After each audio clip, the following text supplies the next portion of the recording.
Hey everybody, talking about communication and the aspects of communication, true communication. So it's a mixture of vulnerability, being able to speak your truth from your heart rather than your mind, but really be able to go to those vulnerable places that might be uncomfortable and share it with somebody, as well as the ability to be able to listen. And hearing and listening is different, and I've touched on this on videos before.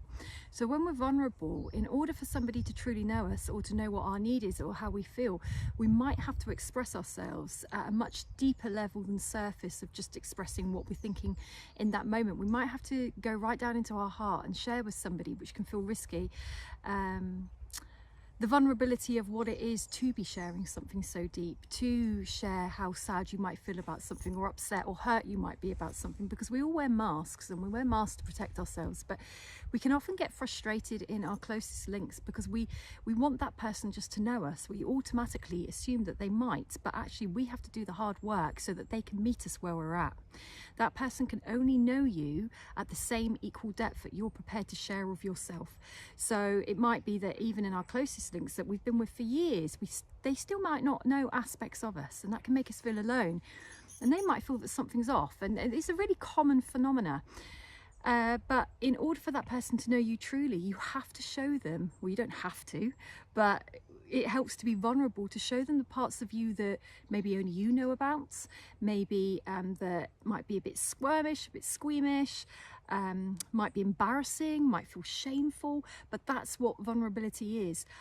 I feel a certain way, and when I feel that way, I feel a bit ashamed. Can you do that level of vulnerability? Now, granted, you really want to be able to trust the person that you're sharing that with, because you are sharing the vulnerabilities, which are the bits that you might be trying to hide, you might be trying to keep protected, or that you would like somebody to hold space for, where they don't do you any harm, they don't break your confidence, they don't hurt you, they don't dismiss you, they don't judge you, they don't shame you.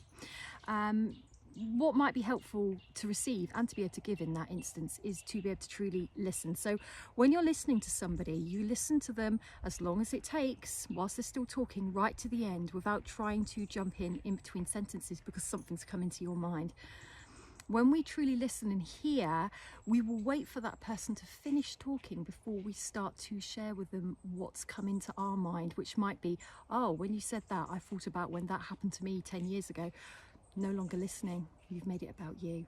So the art of true listening is to put your stuff aside, and you can't always stop things from coming in, but if you are stopping things from coming in that moment because you're trying to listen to somebody, just bracket it, shelve it, leave it to the side, wait for that person to finish. Because if you're listening to somebody and you start telling them about your story or your thoughts on something, they won't feel heard, they will feel that they haven't been listened to.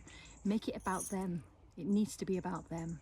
So communication, about being vulnerable to express what you're feeling. Never assume that people know, even your nearest and dearest. And then on the receiving end, being able to listen to the end of that person's communication and try to hold it with how they're seeing something, even if yours is different, even if you've had a story that's similar that yourself. Try not to make it about you just for that moment.